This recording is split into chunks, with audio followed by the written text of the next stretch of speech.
Multiple choice question देखते हैं। Accounting ratios are important tools used by manager, researchers, investors या all of the above. तो सही answer इसका क्या होना चाहिए? D, all of the above. Second पे आते हैं। नेट प्रॉफिट रेशो सिग्निफाइज, क्या सिग्निफाई करते हैं net profit ratio? Operational profitability, liquidity position, big term solvency या तो profit for lenders. Net profit ratio basically क्या बताता है? एनपीआर जिसे हम कहते हैं, net profit ratio. Net profit है बेटा। नेट प्रॉफिट का मतलब क्या होता है कि प्रॉफिट सारे एक्सपेंसेस निकालने के बाद जो बचता है वो प्रॉफिट रेशो है ना, विद रिस्पेक्ट टू सेल्स की बातें यहाँ पर नेट प्रॉफिट रेशो हो रही हैं। तो वो क्या सिग्निफाइज करता है? ऑपरेशनल प्रॉफिटेबिलिटी की बातें कर रहे हैं, लिक्विडिटी पोजीशन की बातें तो नहीं है, बिग टर्म सॉल्वेंसी की बातें भी नहीं है, profit for lenders, profit for lenders जो हमें देते हैं उसके उनके प्रॉफिट की बातें कर रहे हैं। मेरे ख्याल से तो ऑपरेशनल प्रॉफिटेबिलिटी है। सेकंड का आंसर क्या है? ए। सेकंड का A is the correct answer, operational profitability. आगे चलते हैं। Working capital turnover measures the relationship of the working capital with. Working capital जो टर्नओवर रहता है, यानी नीचे वर्किंग कैपिटल आ जाएगा, ठीक है। वर्किंग टर्नओवर का मतलब क्या होता है कि ये नीचे वर्किंग कैपिटल आ गया और ऊपर का जाएगा working capital turnover measure the relationship of working capital with. किसके साथ होता है? फिक्स्ड एसेट, सेल्स, परचेजेज या स्टॉक के साथ होता है। जब वर्किंग कैपिटल की बात आ गई तो मेरे हिसाब से इसका जो लेना देना है वो एसेट्स के साथ होना चाहिए, कैपिटल और assets. Working capital with the fixed asset. Working capital किसके साथ लेना देना है? फिक्स्ड एसेट के साथ। तो इसका सही आंसर क्या है? थर्ड का ए, यानी फिक्स्ड एसेट इसका आंसर है, ठीक है। Working capital with respect to fixed assets, working capital fixed assets, ठीक है। ओके, ठीक है, चलो आगे चलते हैं। In ratio analysis the term capital employed refers to the equity share capital, net worth, shareholders funds या नन ऑफ द अबव। तो in ratio analysis the term capital employed refers to the, इसमें से answer क्या ले रखा है इसका? Fourth का D, none of the above इसका आंसर दे रखा है। नन ऑफ द अबव पता नहीं क्या है फिर इसमें। कैपिटल एम्प्लॉयड रेफर्स टू किसको रेफर करती है? कैपिटल एम्प्लॉय जो किया है वो किसको रेफर करती है? कैपिटल को करती है ना, इक्विटी और डेट दोनों कैपिटल को रेफर करती है ना, कैपिटल एम्प्लॉयड। आगे चलते चलो। Dividend pay out ratio, dividend pay out ratio कहते हैं, डिविडेंड और इक्विटी का रेशो रहता है ये इसका बी आएगा आंसर। ये हमने किया अभी अभी। Dividend pay out ratio fifth का बी आएगा। सिक्स पे आते हैं। Due point analysis. Due point analysis जो है ये किसके साथ डील करता है? Analysis of the current assets के साथ, एनालिसिस ऑफ द प्रॉफिट के साथ, कैपिटल बजटिंग के साथ, या analysis of the fixed assets के साथ, किसके साथ करता है? Due point analysis, due point. तो सिक्स का जो आंसर है वो है बी, यानी analysis of the profit, analysis of the profit के साथ डील करता है, ठीक है। तो ड्यू पॉइंट प्रॉफिट याद रहेगा, एनालिसिस ऑफ द प्रॉफिट करता है DuPont. Okay, DuPont profit analyze कर लो, PP, DuPont, this due respect आप प्रॉफिट का ड्यू पॉइंट, पॉइंट में प्रॉफिट, ठीक है। चलो नेक्स्ट चलते हैं। In net profit ratio, in net profit ratio the denominator is, denominator क्या होता है नेट प्रॉफिट रेशो में? क्या ये नेट परचेज होता है, नेट सेल्स होता है, नेट क्रेडिट सेल्स होता है, या फिर कॉस्ट ऑफ गुड्स सोल्ड होता है? जब नेट प्रॉफिट की बातें आती है तो नेट सेल्स की बातें आती हैं। इसका आंसर आना चाहिए बी, सेवन्थ का आंसर है B, B is the correct. हम पहले भी किया इसको। जब नेट प्रॉफिट की बातें तो नेट सेल्स की बातें आती हैं। आगे बात करते हैं inventory turnover, inventory turnover, inventory denominator में चलेगी। Inventory turnover measures the relationship of inventory with, inventory का रिलेशनशिप किसके साथ चेक करना है? एवरेज सेल्स के साथ करना है, कॉस्ट ऑफ गुड्स सोल्ड के साथ। जब इन्वेंट्री की बात आ गई तो बेटा भी हमने बात की थी, जब इन्वेंट्री बात आ गई, इन्वेंट्री आ गया तो वहाँ पर cost of goods sold, goods की बातें आएंगी, ठीक है। तो इसका एट का बी आना चाहिए, एट का बी करेक्ट है। आगे चलते हैं। The term E V A, E V A होता है हमारा इकोनॉमिक वैल्यू एडेड, ये भी हमने अभी पढ़ा है, इकोनॉमिक वैल्यू एडेड। नाइन्थ का आएगा बी, करेक्ट है। आगे चलते हैं। रिटर्न ऑन इन्वेस्टमेंट, रिटर्न हमें चाहिए इन्वेस्टमेंट पर, परसेंटेज में होता है। रिटर्न ऑन इन्वेस्टमेंट कितनी मिल रही है, कितने परसेंटेज मिल रही है? मे बी इम्प्रूवड, ये कैसे इम्प्रूव कर सकते हैं? इंक्रीजिंग द टर्नओवर को इम्प्रूव करते हैं, रिड्यूसिंग द एक्सपेंसेस करके, इंक्रीजिंग कैपिटल यूटिलाइजेशन करते हैं, ऑल ऑफ दी अबव। मेरे हिसाब से तो all of the above. Tenth का डी लग रहा है, यस करेक्ट है, टेंथ का डी ही है इसका आंसर। आगे चलते हैं। In current ratio, current ratio current asset by current liability, in current ratio current asset से करंट लाइबिलिटीज, इसका आंसर बी है, करेक्ट है। आगे चलते हैं। ABC limited has a current ratio of, ऐसा लग रहा है अभी करके हटे, ABC limited has a current ratio of 1.5 to 1 and net current asset is 5 lakh. What is the current asset, current assets, net current assets दे रखे हैं 5 लाख, करंट एसेट पूछे हैं तो current asset minus current liability होते हैं, current asset minus current liability, जबकि current ratio जो होता है current asset by current liability होते हैं, तो ठीक है निकल जाएगा ना, करंट लाइबिलिटी निकल जाएगा इससे। करंट लाइबिलिटी कितना आ जाएगा, 1.5 इज इक्वलेंट टू 5 लाख, ठीक है। तो 1 किसके बराबर होगा, तो डिवाइड बाई 1.5 कर दो, तो ये आ जाएगा हमारा 15 3 45, 15 दूनी 30, 15 3 45, 15 दूनी 30, 3 2 के करीब आ गया, 3 2 3 2 3 2,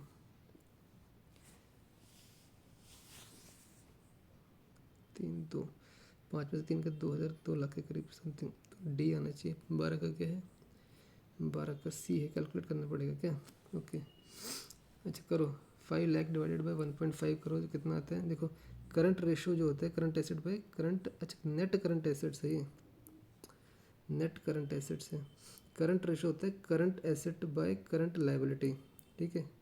चलो निकाल ही लेते हैं, बैठे हैं तो current ratio 1.5 to 1 is equal to current asset by current liability, ठीक है। तो ये दे रखे हैं नेट करंट एसेट दे रखे हैं, नेट करंट एसेट जो होता है वो होता है current asset minus current liability, ठीक है। ये भी पता है current asset minus current liability जो होगा हमारा नेट करंट एसेट आ जाएगा, उसकी वैल्यू दे रखी है 5 लैक्स, ठीक है। कितनी दे रखी है, इक्वल टू 5 लैक्स, ये रेशो दे रखी है। तो यहाँ पर हम ने निकालना क्या, करंट एसेट्स निकालना है, माइनस करंट, अच्छा current asset minus current liability, ये क्या लिख दिया मैंने बीच में, इसको मिटा दो, current asset minus current liability है यहाँ पर, net current asset is equal to 5 lakhs है, is equal to current asset minus current liability, current asset minus current liability is equal to 5 लिख लेना सीधे सीधे, है ना, ये हो गया। यहाँ पर अब क्या लिख सकते हैं, सी एल को क्या लिख सकते हैं, C L is equal to C A divided by 1.5 लिख सकते हैं, करंट एसेट निकालना ना, तो यहाँ पर डाल दो, उसको पुट कर दो, नहीं तो एक्स कर दो, इसको कुछ भी कर लो, सी एल की जगह डालेंगे हम C A divided by 1.5, C A divided by 1.5 डालेंगे, C A divided by 1.5, C A divided by 1.5 डालेंगे, ठीक है। Current asset minus current liability is equal to 5 है, करो सॉल्व इसको, ये आ जाएगा 1.5 माइनस 1 यानी 0.5 एक्स इज इक्वल टू 15 पंजे 75 यानी 7.5, 0.5 से 0.5 गया, 5 एकम 5, 5 पंजे 25, 15 आ गया, इसका आंसर आ गया 15, ठीक है। कोई दिक्कत नहीं, कोई समस्या नहीं, बस मैथ का सम में सॉल्व करना पड़ेगा, ठीक है। तो इसका सही आंसर क्या है, सही आंसर इसका 15 लाख। चलो आगे चलते हैं, आगे चलो भैया, थोड़ा सा पेपर ले लेना। There is deterioration in the management of working capital of XYZ Limited, what does it refer to? Deterioration जो management of working capital में होगी XYZ Limited में, what does it refer to? That the capital employed has reduced, that the profitability has gone up, that the debtor collection period has increased, or the sale has decreased. जब बात करते हैं हम डिटीरियरेशन की, कि management of working capital जो है उसमें डिटीरियरेशन आ रही है, कि मैनेजमेंट प्रॉपर नहीं हो पा रही है, ठीक है, मैनेजमेंट प्रॉपर नहीं हो पा रही है, तो इसका मतलब क्या है हमारा, इसका मतलब है हमारा 13 का सी है, that debtor collection period has increased, management नहीं हो पा रहा proper, deterioration in the management of the working capital की मैनेजमेंट प्रॉपरली नहीं हो पा रही है, डेटर कलेक्शन पीरियड इसका मतलब बढ़ गया है, ठीक है। डेटर कलेक्शन पीरियड, मैनेजमेंट मतलब डेटर कलेक्शन से लेना देना है इसका, ठीक है, समझ गए। सी है इसका आंसर, कौन सा क्वेश्चन, 13th का है सी, द डेटर कलेक्शन पीरियड जो है वो बढ़ गया है, अभी टाइम जितना लगना था उससे बढ़ गया, तो मैनेजमेंट प्रॉपर नहीं हो रहा भैया, तभी तो डेटर कलेक्शन पीरियड इंक्रीज होते जा रहे हैं। चलो आगे चलो। Which of the following does not help to increase the current ratio, कौन सी ऐसी चीज़ है जो कि हेल्प नहीं करती है, ये ध्यान देना, नहीं करती है, यहाँ पर लिखा है साफ साफ, does not help to increase the current ratio. Current ratio होता है क्या, current asset by current liability, ठीक है। तो लिखा है कि issue of debentures to buy the stock, issue of debentures to pay the creditors, sale of the investment to pay the creditors, या avail bank overdraft to buy the machine. ये भी हम कर चुके, ऐसे लग रहा है जब करंट रेशो, करंट की बात होती है तो करंट में मशीन नहीं आती है, ठीक है, करंट में मशीन नहीं आती है, तो इसका आंसर डी होना चाहिए। 14 का क्या है, डी है। आगे चलते हैं। Debt to total asset ratio, debt to total asset ratio can be improved by, कैसे इम्प्रूव कर सकते हैं, borrowing more, issue of debentures, issue of equity shares, या रिडम्पशन ऑफ द डेट, ठीक है। डेट टू टोटल एसेट्स हमने improve करनी है रेशियो को, तो क्या करें हम, बेसिकली आप क्या करो, उधार जो है हमारा उसको कम कर दो ना। उधार कैसे कम करो, रिडम्पशन ऑफ दी डेट कर दो, यहाँ पर उधार कम हो जाएगा हमारा, तो क्या होगा, रेशियो इम्प्रूव हो जाएगी। तो इसका आंसर है, कौन सा क्वेश्चन है, 15 होना चाहिए, 15 का डी है, करेक्ट है। आगे चलते हैं, हम पढ़ चुके ऐसा लग रहा है। Rate of net income to the number of equity per share, earning per share, ये तो कहाँ पर है, earning per share, ratio of net income, trend analysis help comparing the performance of a firm with the firm over a period of time with other industries over a period of time की बात होनी है। 17 का भी है। Current ratio of less than 1, current asset is less than liability, current asset less than current liabilities है, इसका ये आंसर है। Share capital is greater than the current asset, share capital जो है ग्रेटर देन है करंट एसेट की, अच्छा ये क्या है, नहीं तो क्वेश्चन नहीं है, तो ऑप्शन है भैया। चलो आगे चलते हैं, इसका आंसर है ये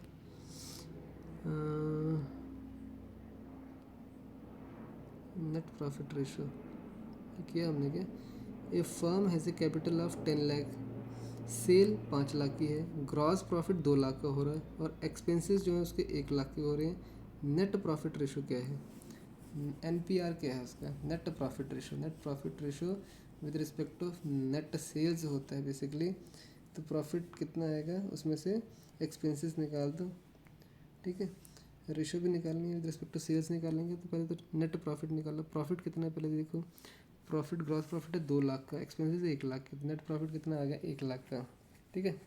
1 लाख का प्रॉफिट आ गया, विद रिस्पेक्ट टू सेल निकालना है, 1 लाख डिवाइडेड बाई 5 लाख आ गया, 1/5 कितना होगा, 2, 20% आ गया।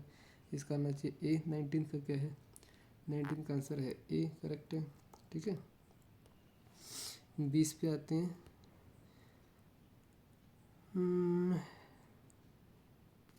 XYZ Limited has earned 8% return on the total assets of rupees 50 lakhs and has a net profit ratio of 5%. Find out the sales of the firm. 8% return on the total asset. Return इसको मिली है 8% return on the total assets of 50 lakhs. Total asset 50 lakhs के, return इसको मिल रही है 8% का return मिल रहा है हर साल। नेट प्रॉफिट रेशियो इसका 5% है। नेट प्रॉफिट रेशियो क्या होता है, नेट प्रॉफिट निकालना पड़ेगा पहले तो, और प्रॉफिट डिवाइडेड बाय सेल्स आ जाता है। Net profit with respect to sales आएगा ये हमारा। सेल्स कितनी हो रही है इसमें, सेल्स ही पूछिए। तो net profit divided by sales is equal to 5/100 समझ लो, 0.05 समझ लो, ठीक है। तो हमें यहाँ पर नेट प्रॉफिट भी नहीं पता, सेल्स भी नहीं पता, इनका रेशो पता है बस। ओके चलो, नेट प्रॉफिट नहीं पता तो कोई बात नहीं, रिटर्न पता है ना, टोटल एसेट भी पता है। Return on total assets 8% return होंगे। प्रॉफिट उसका कितना है, 8% का हो रहा है, तो 8% का प्रॉफिट 50 लाख पर कितना होगा, 8×5 40, 50 लाख का 40, 4 लाख हो गया ना, 4 लाख हो गया, 4 लाख उसका प्रॉफिट हो गया। तो 4 लाख प्रॉफिट बटे सेल्स, यानी 4/S is equal to 5, 4/S is equal to 5 आ गया। तो S इजिकल टू 4/5 आ गया, तो 5×8 = 40, तो 8, यस ये इधर आ गया, तो सी आ गया इसका आंसर। देखते हैं 20 का क्या है। 20 का आंसर ऑप्शन सी करेक्ट है। ठीक है, थोड़ा सा सोचना पड़ेगा, हो जाएगा। आगे चलते हैं। Suppliers and creditors of a firm are interested in. Suppliers और जो क्रेडिटर्स हैं, सप्लायर जो हमें सप्लाई कर रहे हैं, सप्लायर्स सामान सप्लाई कर रहे हैं, और क्रेडिटर सप्लायर, अगर सप्लायर्स तो क्रेडिटर्स ही है ना, सप्लायर्स हम सप्लाई कर रहे हैं क्रेडिट बेसिस पे कर रहे हैं, तो वही हमारे क्रेडिटर्स भी हैं। Suppliers and creditors of the firm are interested in, किस में, अच्छा भी पढ़ा है हमने, लिक्विडिटी में इंटरेस्टेड रहते हैं, उनको कोई इंटरेस्ट नहीं है प्रॉफिट है कि नहीं है, लेकिन लिक्विडिटी पोजीशन में they are interested in the liquidity position. 22वां देख लेते हैं क्या है। Which of the following is a measure of the debt service capacity of the firm. Which of the following is a measure of debt service capacity कितनी है उसकी। Current ratio है क्या, एसिड टेस्ट रेशियो है, interest coverage ratio है, या फिर debtor turnover है। Debtor turnover, debt service capacity, जो डेट देना है किसी में, धार देने की कैपेसिटी कितनी है, तो इंटरेस्ट कवरेज रेशियो से देखेंगे उसको। 22 का सी होना चाहिए यहाँ पर, क्या है 22 का सी है, करके आए इसलिए सब हो रहा है यहाँ पर। आगे है gross profit ratio for a firm remain same but net profit ratio is decreasing. Expenses बढ़ रहे हैं, इसका मतलब एक्सपेंसेस बढ़ रहे हैं, इसका मतलब इंक्रीज इन द एक्सपेंसेस हो रहे हैं, तो इसका आंसर जो है वो है बी। आगे चलते हैं। Which of the following statement is correct. सारे क्वेश्चन उसी बुक से हैं, बस इसको अलग PDF बना दिए, इसको हम छोड़ देंगे, आगे चलेंगे। ठीक है, चलो स्टार्ट करते हैं। ये multiple choice question next section है हमारा। Capital budgeting is a part of investment decision, working capital management, marketing management या कैपिटल स्ट्रक्चर। जब कैपिटल बजटिंग की बात आ गई, कैपिटल बजटिंग मोटा पैसा लगाना है तो इन्वेस्टमेंट करना है, मतलब ये इन्वेस्टमेंट डिसीजन की बातें होती हैं यहाँ पर, तो ये ए पार्ट है। ठीक है, आगे चलते हैं। Capital budgeting deals with long term decisions, short term decisions, both A and B, neither A nor B. जब कैपिटल बजटिंग की बातें आती हैं तो बेटा ये लॉन्ग टर्म डिसीजन के बारे में सोचते हैं ना, तो सेकंड का यही आना चाहिए। क्या है, सेकंड का यही है, करेक्ट है। आगे चलते हैं। Which of the following is not used in capital budgeting. इसमें से क्या यूज़ नहीं होता है कैपिटल बजटिंग में। Time value of the money, sensitivity analysis, net asset method या कैश फ्लो। इसमें से क्या यूज़ नहीं होता है कैपिटल बजटिंग के अंदर, ये आपको बताना है। कैपिटल बजटिंग में टाइम वैल्यू कंसिडर होता है, sensitivity analysis, net asset method या कैश फ्लो क्या यूज़ नहीं होता है कैपिटल बजटिंग। कैपिटल बजटिंग आ रही है तो थर्ड का आंसर क्या है, सी है इसका, नेट एसेट मेथड, ये यहाँ पर नहीं यूज़ होता है। नेट एसेट मेथड यहाँ पर यूज़ नहीं होता है। Which of the following is not used in capital budgeting. Net asset यानी नेट एसेट्स कितने होंगे, नेट एसेट मेथड क्या होते हैं, ग्रॉस एसेट्स, नेट एसेट्स क्या होगा।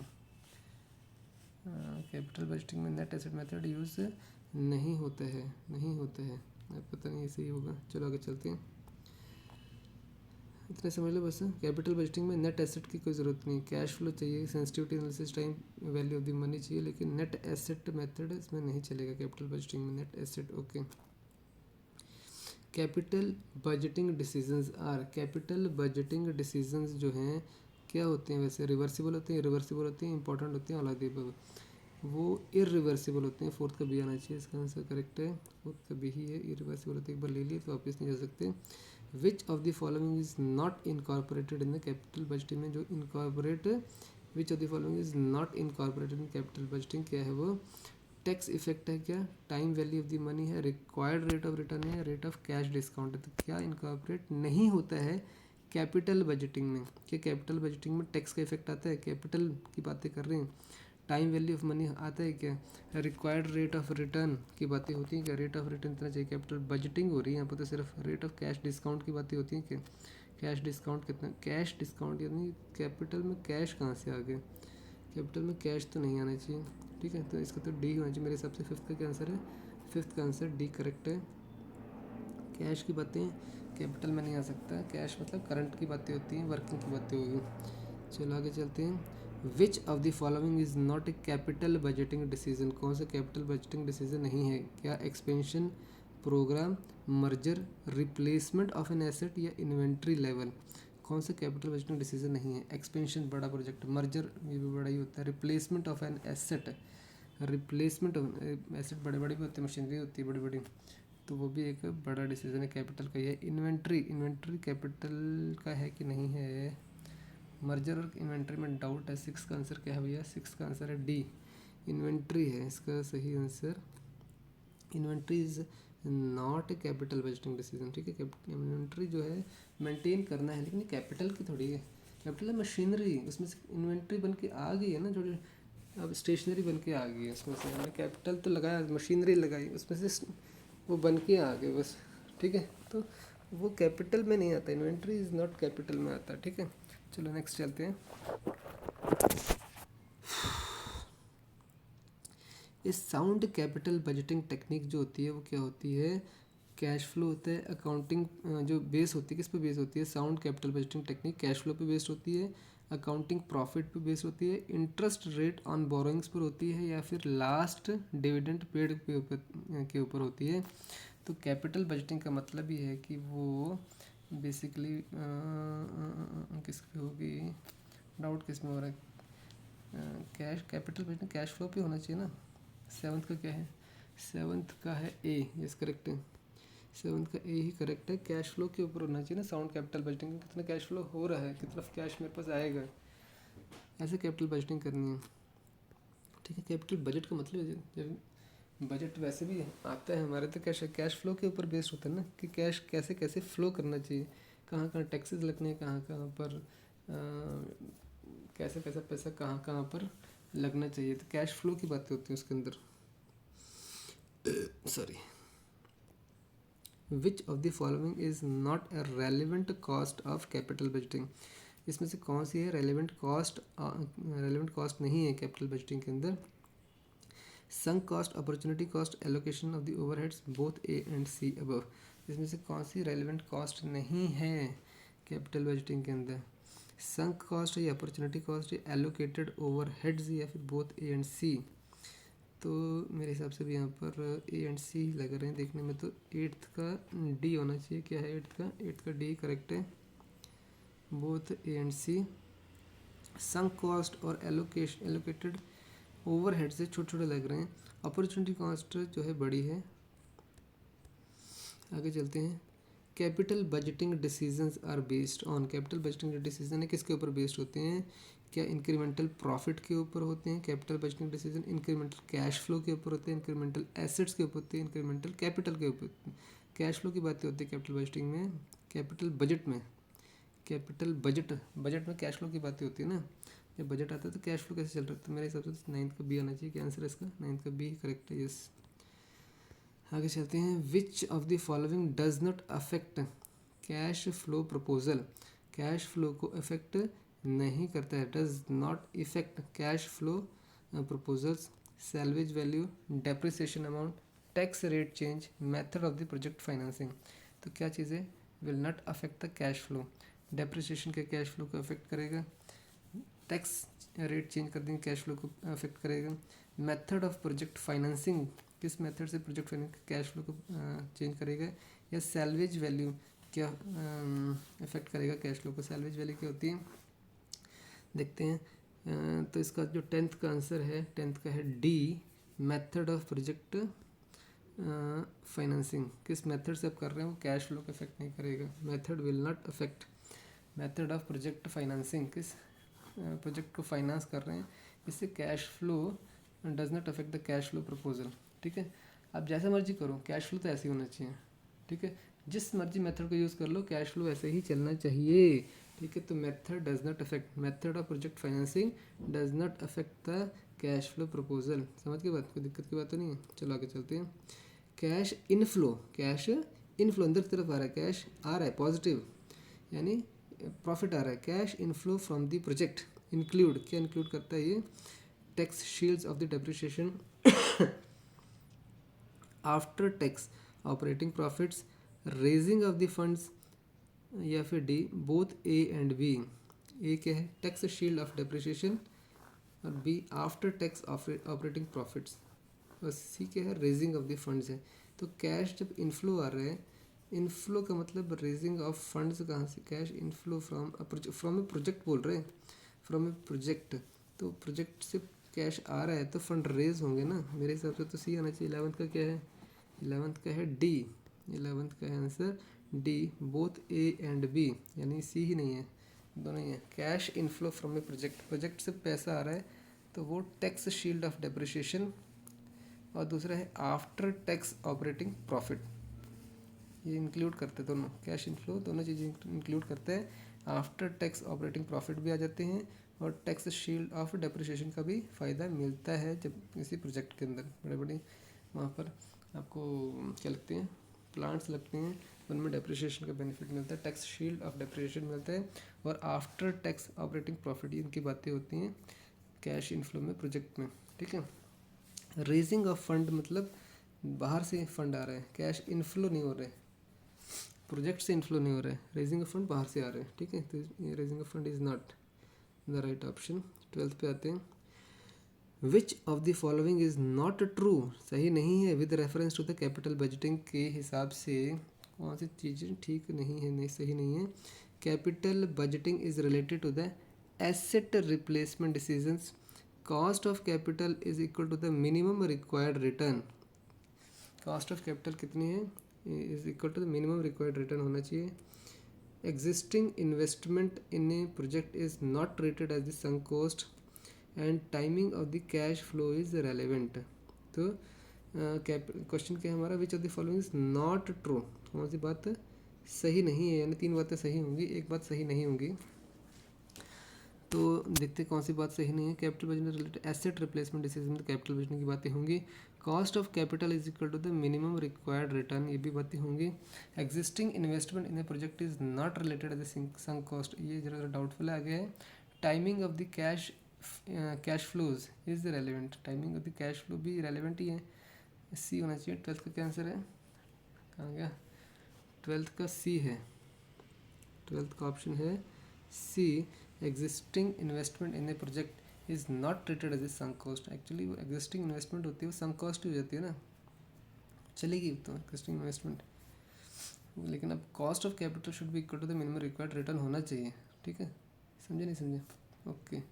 तो ये ट्रू नहीं है कैपिटल बजटिंग में कि existing investment in the project is not treated as sunk cost treat करते हैं उसको। ओके आगे चलो, which of the following is not followed in capital budgeting में क्या फॉलो नहीं होता है, बातें इसमें नहीं वाली चाहते हैं, कौन सी चीज़ें फॉलो नहीं होती हैं। Cash flows principle, interest exclusion principle, accrual principle या पोस्ट टैक्स प्रिंसिपल, क्या चीज़ें फॉलो नहीं होती हैं कैपिटल बजटिंग में।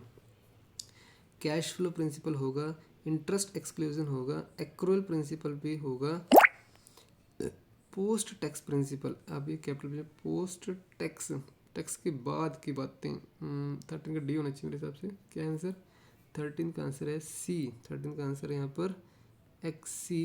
एक्रूअल प्रिंसिपल यहाँ फॉलो नहीं होता ऐसे लिख रहे हैं, पोस्ट टैक्स मानते हैं, टैक्स की बातें होंगी, इंटरेस्ट की बातें भी, इंटरेस्ट एक्सक्लूजन प्रिंसिपल चलेगा यहाँ पर, कैश फ्लो प्रिंसिपल यहाँ पर होगा, लेकिन एक्रूअल प्रिंसिपल नहीं चलेगा कैपिटल बजटिंग में, एक्रूअल प्रिंसिपल नहीं चलेगा ना भैया, एक्रूअल करते रहो, हाँ जी कोई बात नहीं, एक्रूअल बेसिस पर कैपिटल बजट लगा दो, बाद में देख लेंगे, ऐसा नहीं चलेगा, कैपिटल इतना मोटा है अमाउंट है उसमें, एक्रूअल प्रिंसिपल नहीं चलेगा, इट इज़ नॉट फॉलोड।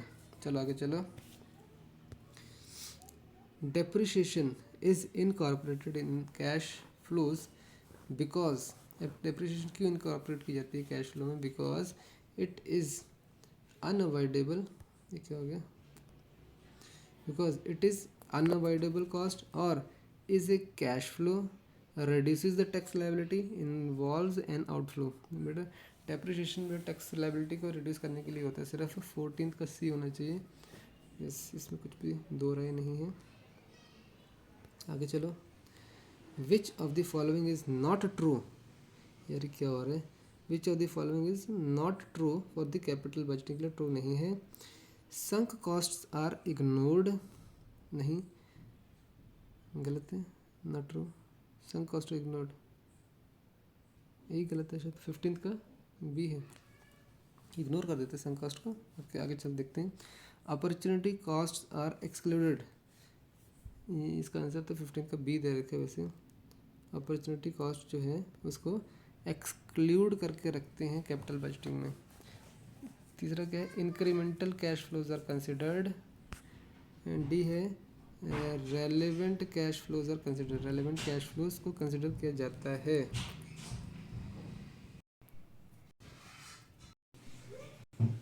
ठीक है, तो 15 का क्या आंसर था कि विच of the following is not true, यानी फॉल्स है। नॉट ट्रू मतलब क्या, फॉल्स है। ये अपॉर्चुनिटी कॉस्ट जो है एक्सक्लूड की जाती है, नहीं ये फॉल्स है। अपॉर्चुनिटी कॉस्ट को इंक्लूड किया जाता है, इसलिए ठीक है। 16 की बात करें तो विच of the following is not applied in the capital budgeting में क्या अप्लाइड नहीं होता है। नॉट अप्लाइड कैपिटल बजटिंग में एक्रूड कॉस्ट जो होता है वो अप्लाई नहीं होता है। All accrued cost and revenues भी इनकॉर्पोरेटेड, वो इनकॉर्पोरेटेड नहीं होती हैं एक्रूड वाली बातें। ठीक है, 17 पे चलते हैं। Evaluation of the capital budgeting proposals is based on the cash flows because, evaluation करना है कैपिटल बजटिंग प्रपोजल्स का based on the cash flow. Cash flow के बेसिस पर क्यों करना है इवैल्यूएशन कैपिटल बजटिंग प्रपोजल्स का। अब क्या है, cash flows are easy to calculate, cash flows are suggested by the SEBI, cash is more important than the profit, or none of the above. तो 70 पे जो आंसर है वो है C, cash is more important than the profit. Cash is more important than the profit, cash आएगा तभी सब कुछ होगा। Cash is more important than the profit, C 17 का सी आंसर है। आगे चलते हैं। Which of the following is not included in incremental A flow, ये क्या है, क्या इंक्लूड नहीं होता है। ऑप्शंस क्या हैं, अपॉर्चुनिटी कॉस्ट इंक्लूड नहीं होता है क्या इंक्रीमेंटल ए फ्लो में। Sunk cost, change in the working capital, या इन्फ्लेशन इफेक्ट। तो 18 का आंसर है बी, यानी संक कॉस्ट इंक्लूडेड नहीं होता है। संक कॉस्ट इंक्लूडेड नहीं होता है। ठीक है, sunk cost is not included.